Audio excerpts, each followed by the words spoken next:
I mean, Yes. Luka Doncic and the squad that they had together last year, they made a conference finals. Now, they were not a conference finals level team, but they still went on a run.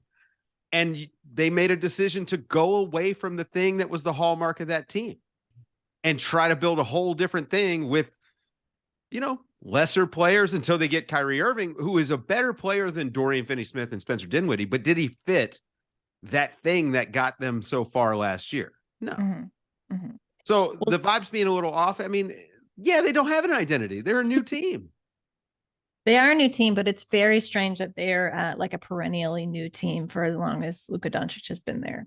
Like they've never. It's because I won't say it's not ever up to one player to be the identity for the team. They can certainly be like, the kind of like soul, like maybe the carrier of that identity, but it's certainly not their responsibility to figure out what that is. And I would say like that's also just not the kind of character it seems like Luka is. To the Kyrie point, like ironically, he's one of the ones who's playing the most competent. He's basketball, and well beyond that, like he's actually kind of trying pretty hard, which I did not really see, honestly, happening when he went there. I thought he was just kind of bailing, a sinking ship like everybody else was in Brooklyn. But the horrendous vibes to me just go back. They just go back season after season. And there's all these stopgaps that have been put in place.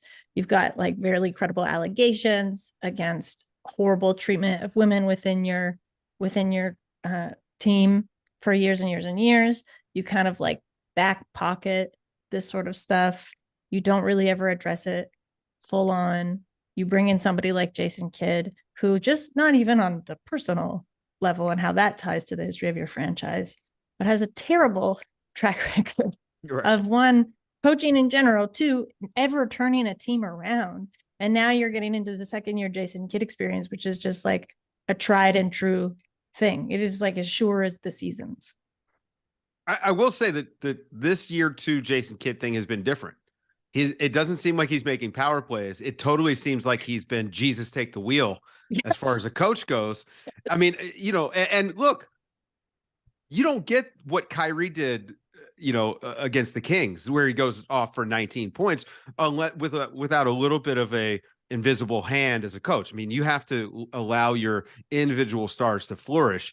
But I mean, he has absolutely cost them actual games down the stretch, not using timeouts, not literally not using timeouts, not calling plays, just not injecting himself into the game whatsoever. So I was kind of shocked. Dave.